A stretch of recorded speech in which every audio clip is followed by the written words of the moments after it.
Hormuz को फिर से खोलने के लिए ईरान और ओमान के बीच एक बड़ा समझौता होने वाला है। अमेरिका और ईरान जंग के बीच दुनिया भर में कच्चे तेल की सप्लाई के लिए सबसे जरूरी रास्ते पर हालात बहुत खराब हो चुके हैं। इसी वजह से अब समुद्री रास्ते नए प्लान के तहत जहाजों के आने जाने का रास्ता बांट दिया गया है और आने वाले जहाज ईरान के किनारे से होकर गुजरेंगे, वहीं जाने वाले जहाज ओमान के तट के पास से निकलेंगे। और सबसे राहत की बात यह है कि इस रास्ते के इस्तेमाल पर जहाजों से कोई टैक्स या फिर टोल नहीं वसूला जाएगा। तो अब नया रोड मैप क्या होगा हॉर्मुज का, आपको समझाते हैं इस वीडियो में, और आखिर ईरान में क्या कुछ चल रहा है ये भी आपको बताएंगे। नमस्कार, मैं हूं आकांक्षा और आप देख रहे हैं न्यूज़ 18 का डिजिटल प्लेटफॉर्म। तो ईरान और ओमान के बीच जब से स्ट्रेट ऑफ हॉर्मुज को लेकर बात शुरू हुई थी, दुनिया की सांसें थमी हुई थी। लगभग सभी को यह लग रहा था कि दोनों देश इस रास्ते से गुजरने वाले जहाजों से टैक्स वसूलने वाले हैं, जिसकी वजह से दुनिया भर में तेल के दाम आसमान छूने भी वाले थे।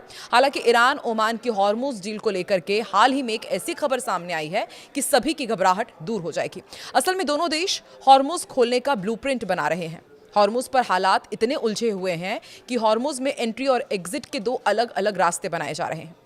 हॉर्मुज में आने जाने वाले जितने भी टैंकर्स हैं उनको लेकर के क्या ब्लूप्रिंट है वो भी आपको बता दें। देखिए, तेल टैंकर, अमेरिका और ईरान चल रही ईगो की लड़ाई में पूरी दुनिया पिस रही है, ये तो आप जानते ही हैं। ईरान ने ट्रंप पर प्रेशर डालने के लिए स्ट्रेट ऑफ हॉर्मुज को दुनिया का सबसे खतरनाक रास्ता बना दिया।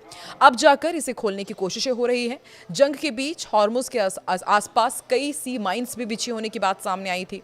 यानी अब पहले की तरह जहाज कहीं से निकल नहीं सकते, अब उन्हें बताए गए सुरक्षित रास्ते से ही गुजरना होगा। ऐसे हालातों के बीच हॉर्मुज दोबारा खोलने के लिए अब नया फॉर्मूला तैयार किया गया है। ईरान और ओमान के बीच एक ऐसे समझौते पर अंतिम सहमति बन रही है जिसके लागू होते ही खाड़ी के समुद्री मार्ग से जहाजों का आना जाना फिर से शुरू हो सकता है। ईरान और ओमान के इस समझौते के तहत किसी भी जहाज से कोई फीस या टैक्स नहीं वसूली जाएगी।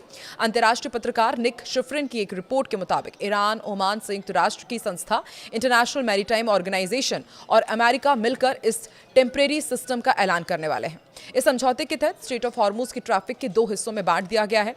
आने वाले जहाजों का जो रूट है वो आपको बताते हैं। ये व्यापारिक जहाज खाड़ी में दाखिल होंगे और फिर ईरान के तट के करीबी समुद्री रास्ते से होकर इन्हें गुजारा जाएगा। बाहर निकलने वाले जहाजों के लिए अलग रूट रहेगा, यानी कि खाड़ी से बाहर निकलने वाले आउटबाउंड जो जहाज रहेंगे उन्हें ओमान के तट के करीब वाले रास्तों से रवाना किया जाएगा। और इस पूरी प्रक्रिया के दौरान व्यापारिक जहाजों से किसी भी तरह का टोल या फिर नेविगेशन चार्ज नहीं लिया जाएगा। हालांकि राइटर्स की एक और रिपोर्ट है, इसके मुताबिक इस समझौते से ईरान को खाड़ी में दाखिल होने वाले जहाजों पर एक तरह से निगरानी और कंट्रोल का अधिकार मिल जाएगा, जिसे अमेरिका की ओर से तेहरान को दी गई एक बड़ी छूट के रूप में देखा जा रहा है। ये समझौता स्थायी नहीं है बल्कि टेम्परेरी सिस्टम है। इसका मकसद है अमेरिका और ईरान को फिर से सीज फायर और समझौते की मेज पर लाना। दोनों देशों के बीच 60 दिनों की टाइम लिमिट दोबारा शुरू होगी और इन 60 दिनों के दौरान ईरान के न्यूक्लियर प्रोग्राम, अमेरिका द्वारा फ्रीज की गई ईरानी संपत्तियों और हॉर्मुज के परमानेंट हल पर बातचीत हो पाएगी। और सबसे अहम बात यह है कि इन 60 दिनों के अंतरिम पीरियड में ईरान को अपना कच्चा तेल बेचने के लिए अंतर्राष्ट्रीय प्रतिबंधों में बड़ी ढील भी दी जाएगी। खाड़ी देशों के संगठन गल्फ कॉरपोरेशन काउंसिल यानी कि GCCC ने भी ईरान ओमान के इस अस्थायी समझौते का समर्थन किया। हालांकि कई रक्षा विश्लेषक के इस कदम से हैरान हैं। विशेषज्ञों का यह भी मानना है कि अगर ये डील फेल होती है तो ईरान दोबारा हॉर्मुज के रास्ते को पूरी तरह ब्लॉक कर सकता है। इसके बावजूद खाड़ी देशों का इस व्यवस्था पर राजी होना इस बात का सबूत है कि इस समय पश्चिम एशिया के देश वैश्विक आर्थिक संकट से बचने के लिए किसी भी तरह से व्यापार दोबारा चालू करना चाहते हैं। इधर ईरान के अंदर बहुत तेज हलचल हो रही है। ईरान की सत्ता के भीतर नई हलचल ने देश की राजनीतिक स्थिति को लेकर कई सवाल खड़े कर दिए हैं। सर्वोच्च नेता अली खामेनेई के परिवार से रिश्तेदारी रखने वाले प्रभावशाली धर्मगुरु मोहम्मद बाकिर खरारजी ने एक वीडियो जारी किया है, जिसमें वो मौजूदा इस्लामी गणराज्य की व्यवस्था को बदलकर इस्लामी सरकार स्थापित करने की विस्तृत योजना का दावा करते दिखाई दिए। वीडियो में उन्होंने न सिर्फ एक पैरेलल संगठन तैयार होने की बात कही, बल्कि हजारों समर्थकों की संगठित ताकत के जरिए सत्ता व्यवस्था पर दबाव बनाने का रोड मैप भी पेश किया है। करीब 5 मिनट का उनका ये वीडियो सामने आया, जिसमें वो कहते हैं कि उन्होंने सालों पहले ही छाया सरकार तैयार कर ली थी। उनके मुताबिक संगठन के पास शासन चलाने के लिए 60 खंडों वाली एक विस्तृत योजना मौजूद है, जिसमें सरकारी संस्थाओं के संचालन से लेकर के नई व्यवस्था लागू करने तक का पूरा खाका तैयार है। उनका दावा यह भी है कि मौजूदा इस्लामी गणराज्य अब अपने मूल्य उद्देश्य से भटक चुका है और इसे बदलने की जरूरत है। खरारजी ने संगठन विस्तार का भी साफ लक्ष्य रखा। उन्होंने समर्थकों से कहा कि हर व्यक्ति को 17 नए लोगों को जोड़ने की प्रक्रिया में शामिल होना चाहिए और फिर इसी तरह से वो प्रक्रिया आगे बढ़ती जाएगी। और इस मॉडल के जरिए 1000 शहरों में 2.5 लाख लोगों का नेटवर्क तैयार करने का दावा किया गया है। उन्होंने ये भी कहा कि पहला सम्मेलन वो अपने संगठन के संसाधनों से कराएंगे और फिर जरूरत पड़ने पर 1 लाख लोगों की रैली आयोजित की जाएगी। उनका दावा था कि नेटवर्क मंत्रालयों तक की घेराबंदी करने की क्षमता रखेगा।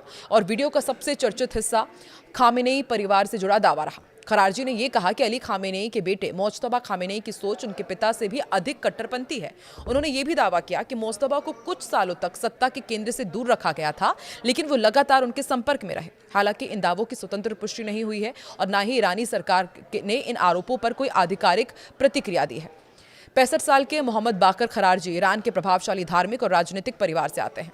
उनके पिता विशेषज्ञों की सभा के सदस्य रहे हैं और उनके परिवार के अन्य सदस्य भी लंबे समय तक विदेश नीति और सत्ता प्रतिष्ठान से जुड़े रहे हैं। यही वजह है कि उनके बयानों को सामान्य राजनीतिक बयानबाजी की जगह सत्ता प्रतिष्ठान के भीतर चल रही संभावित खींचतान के संकेत के रूप में देखा जा रहा है।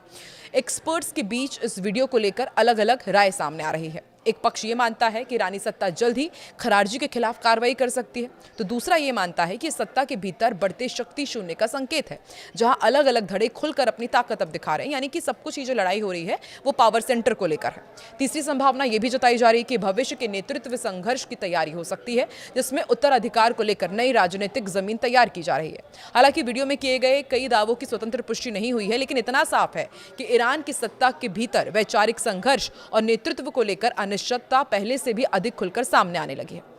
आपको क्या लगता है कि क्या ईरान में एक बार फिर से सत्ता परिवर्तन होगा? क्या मोज्तबा खामेनेई के सामने खरारजी बगावत पेश करेंगे?